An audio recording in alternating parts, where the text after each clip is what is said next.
Is Skinwalker Hunt any good? Let's talk about that after we read the description of the game. Skinwalker Hunt is a horror-themed hunting game from the creator of Witch Hunt. Main focus of the game is on exploration, non-linear gameplay, and atmosphere.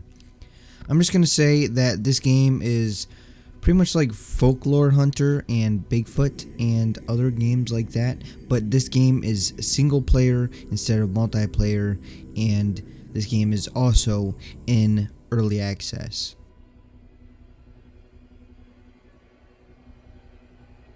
In Skinwalker Hunt, you hunt skinwalkers. Obviously, it's kind of part of the name.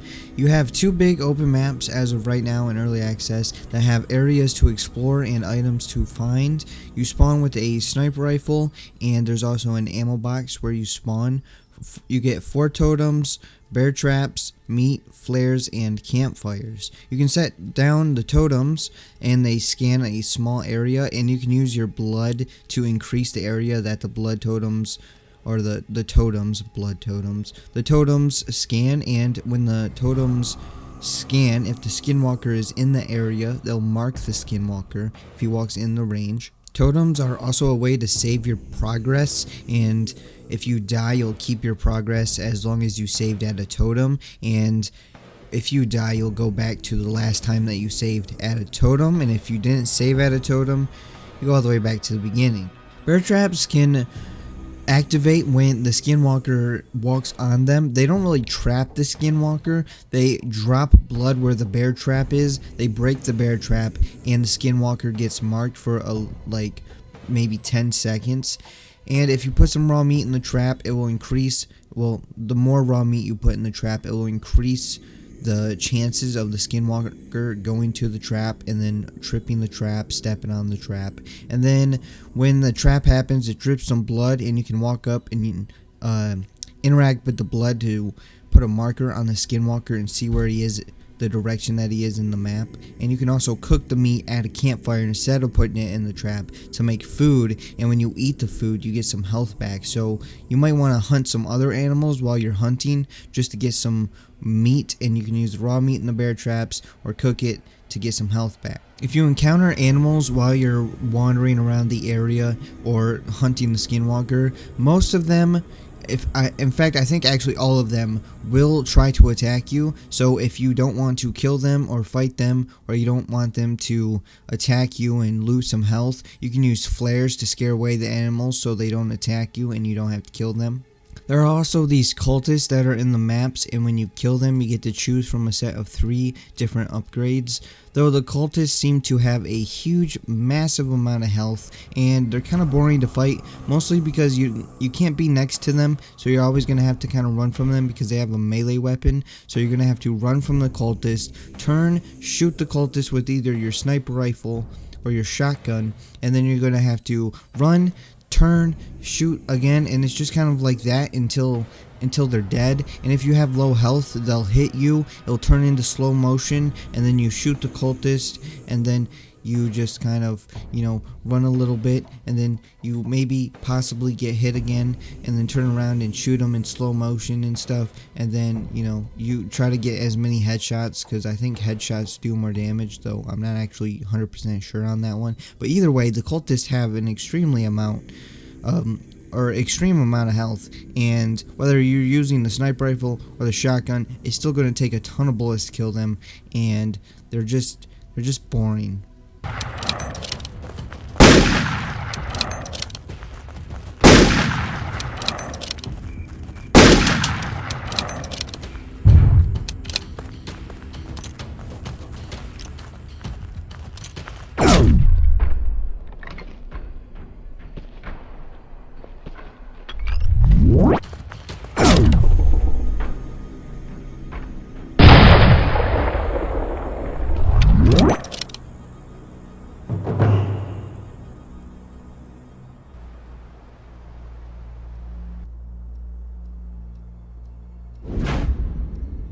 Also, for some reason, they kind of have these force powers. They kind of have the force. They can't really throw you that far, but they can pick you up and throw you a little bit. In fact, one picked me up one time and threw me when I was low health, and I fell off the cliff and I died. Well, I mean, they didn't really throw me off the cliff. I was kind of on the edge of the cliff, and I was trying to look for a way down to get away from this guy because I had low health, and he just kind of raised me up in the air as I was on the cliff and then dropped me, and I fell to my death.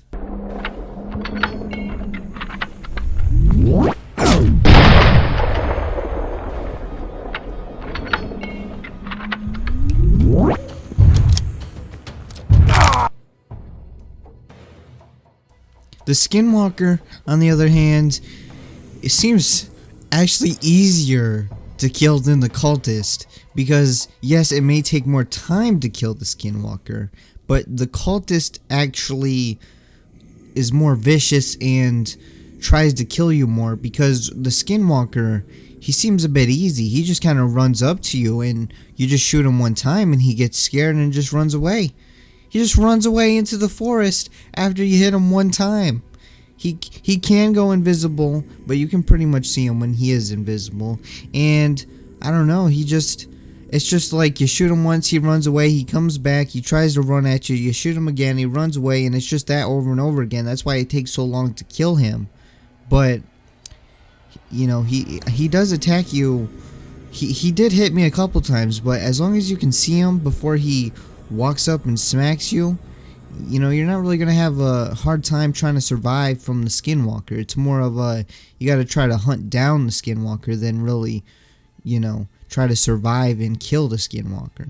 There are also dogs in the woods that you can find. You can follow their barks to find them, and then once you find them, they can lead you to the Skinwalker and mark him. So if you are struggling to find the Skinwalker and you've been walking around for a while, just go towards some barks and they will definitely lead you to the Skinwalker.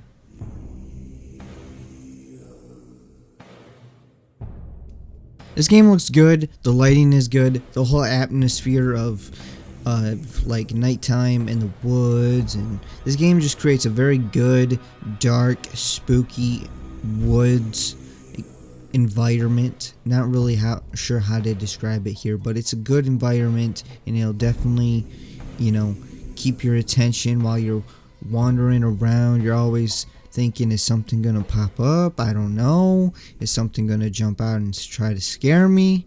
And it's a good atmosphere, and it's a good looking game, especially for a $10 indie game made by one person.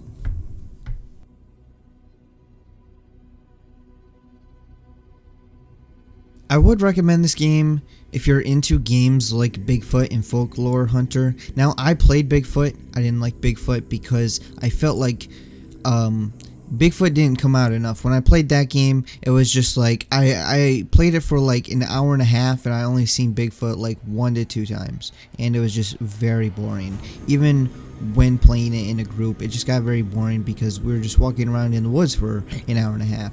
And in Folklore Hunter, it was pretty much it was kind of the same thing. It wasn't really that fun, and you just kind of the main part was like walking around in Folklore Hunter, and you're just going this, grabbing this, doing this, and it was just very boring. And I played a lot of games like this, and I have to say, this is one of the best ones that I played so far. I don't really know what to call these types of games. I don't want to call them hunting games. I want to call them like monster hunting games. That's what we're gonna call. And so far, this is the best one that I played. I only wish that this game had co-op like the other ones, because I feel like if this game had co-op, and this game's also cheaper, so if this game had co-op, it would be definitely a good game to get with some friends and play it over Bigfoot and Folklore Hunter. And it's also cheaper than Bigfoot and Folklore Hunter, so that gives you another reason to look at this game. So I hope maybe the developer considers adding co-op to this game. I think that would make it just an even better game. But overall, for $10, I think this game is good, and it delivers what it says it's going to deliver. And this may not necessarily be my type of game, but for the game that it is, these like monster hunting games, not Monster Hunter, these like hunter games, I don't know what to call this genre, but it is definitely the best one that I played, because Bigfoot and Folklore Hunter, those games are trash. So anyways, if you do like these types of games, this is definitely one to check out. Anyways, that's all I got to say for this video, so I hope you guys enjoyed it. If you did, make sure to hit that like button, leave a comment below, tell me what you guys think about this game and this video, and if you haven't already, hit that subscribe button because you want to be subscribed, and I'll see you guys next time.